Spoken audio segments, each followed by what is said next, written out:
Assalamualaikum warahmatullahi wabarakatuh. Waalaikumsalam warahmatullahi wabarakatuh. Di Gus ini ada yang bertanya, ini kan sekitar sebulanan yang lalu ini kan pernah ada trending lagu Aisyah istri Rasulullah di kanal YouTube ataupun di media sosial yang lain. Dan kemudian ada yang mengkontroversikan atau ada yang mempermasalahkan terkait dengan lirik lagu tersebut. Karena di liriknya mungkin seperti ini Gus ya. Mulia, indah, cantik, berseri, kulit putih, bersih, merah di pipimu. Terus kemudian ada lagi yang hingga Nabi minum di bekas bibirmu, bila marah Nabi kan bermanja mencubit hidungnya. Nah ini sendiri ada yang berpendapat bahwa lirik tersebut tidak pantas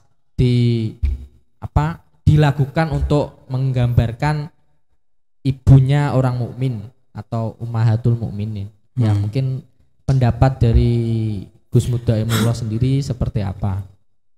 Mungkin itu lagu dulu. Cover Aisyah itu ya.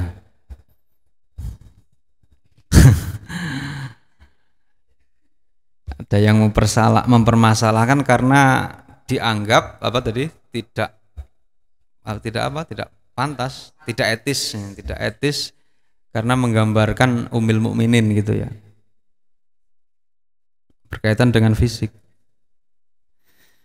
Kalau masalah etika ngeten mawon lah nggih, saya nggak mau masuk dalam kontroversi itu, cuma ngeten mawon lah, tak beri prinsip-prinsip besar, nanti kamu bisa memilah jawaban-jawaban yang ada di luar itu mana yang betul-betul jernih gitu, mana yang enggak jernih, yang keruh gitu ya.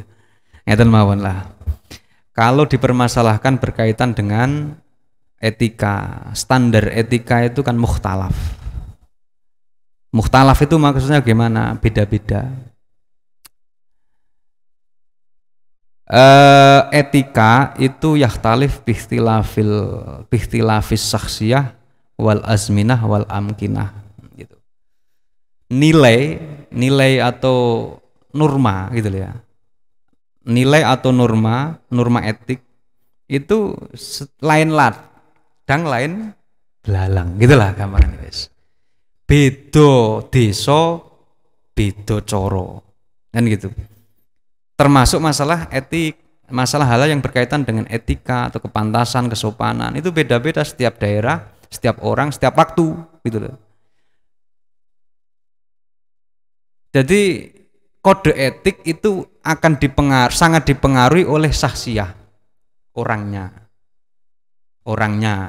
Yang kedua dipengaruhi oleh amkinah, lokasi atau tempatnya, di belahan dunia mana. Arab dengan Indonesia beda, cara menghormatnya, cara mentakdiminya juga beda. Terus azminah itu waktu zaman. Dulu dengan sekarang beda, cara menghormatinya kadang beda gitu loh.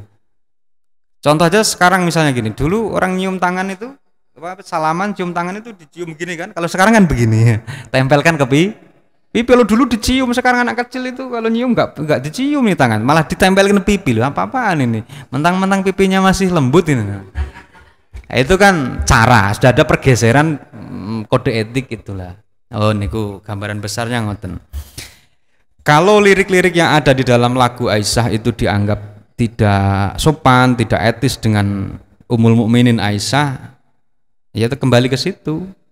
Tergantung orangnya, tergantung lingkungannya, tergantung waktunya juga gitu loh. Kalau saya pribadi, lagu itu jelas tidak diniatkan untuk melecehkan. Satu, tidak ada niat, tidak ada kostum itu.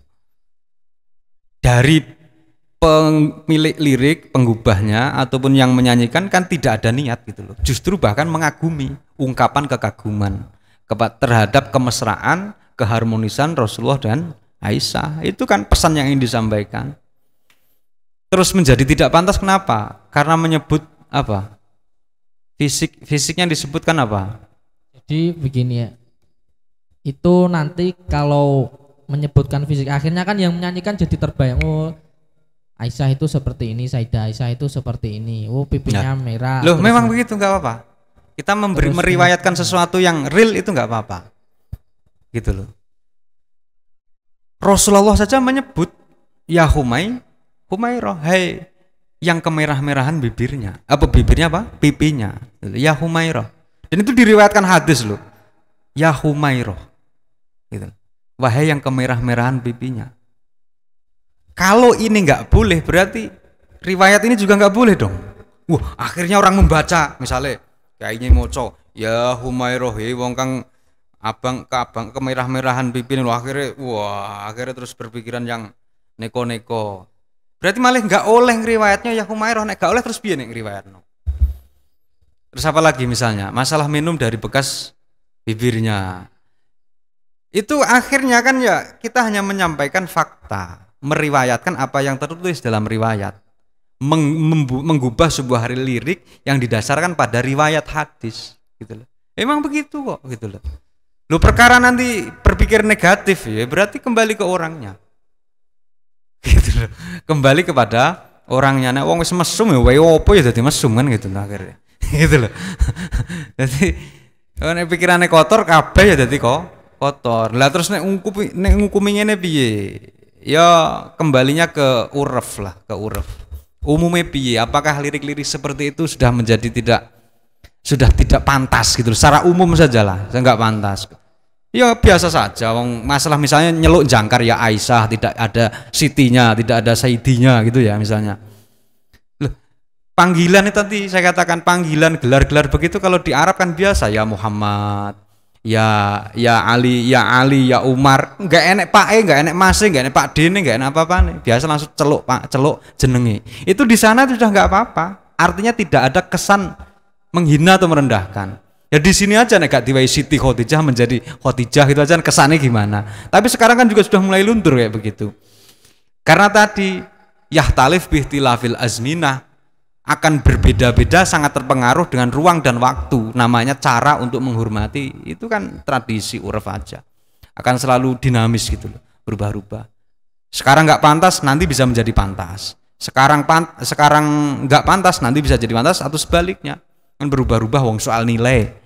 Terus apa lagi misalnya masalah tidak ada sayyidinya misalnya gitu loh ya, nggak ada sayyidahnya misalnya, itu sangat apa ya, sangat istilahnya itu relatif sekali, relatif tergantung. Lah nek wis kabeh relatif nggak jelas seperti itu, fastafti qalbak, itu kuncinya.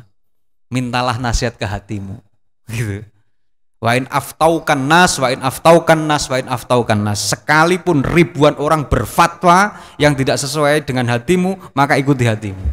Misalnya ustadz kono mengatakan ini haram, ustadz kono mengatakan ini boleh, atau ini nggak menghormati, ini nggak pada etika, nggak ada adabnya. Tapi menurut saya biasa kok ini.